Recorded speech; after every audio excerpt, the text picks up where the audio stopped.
Nazi Joseph amesema msaada huo una lengo la kunufaisha watoto hao kielimu kwa kuwasomesha kuanzia shule ya msingi, sekondari hadi chuo kikuu.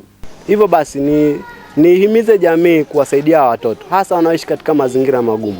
Mtaani ni mazingira magumu, wanakumbana na kila aina ya ukandamizaji, kila aina ya unyanyasaji, ni kwa sababu tu hawana wazazi. Hivyo wito wangu kwa serikali ni kuangalia upya sera ya kusaidia watoto na hasa wanaoishi katika mazingira magumu.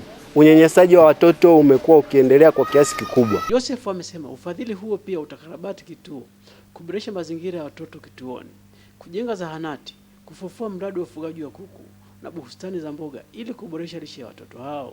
Tunaiomba serikali na jamii kiujumla. Maana tukisema tu serikali kama serikali haiwezi kufanya yote. Tuanze sisi kama jamii, kama tulivyoanza sisi Street Shepherds Africa, tukiamini kidogo ulichokuwa nacho kinaweza kusaidia, basi na jamii nzima iweze kuangalia hivyo. Mkurugenzi wa kituo hicho cha Living Water Children Center, Dora Mtangi, ameiomba serikali kuangalia upya sera ya watoto hasa waishio katika mazingira magumu, kwani kuna changamoto nyingi.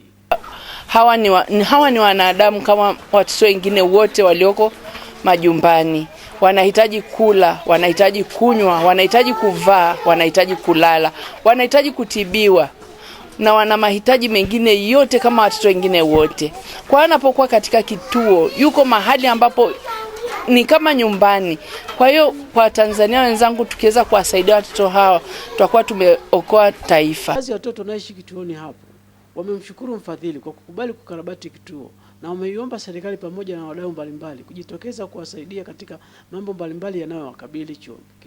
Nalishukuru shirika la Living Water kwa kunisaidia mpaka nimefika hapa.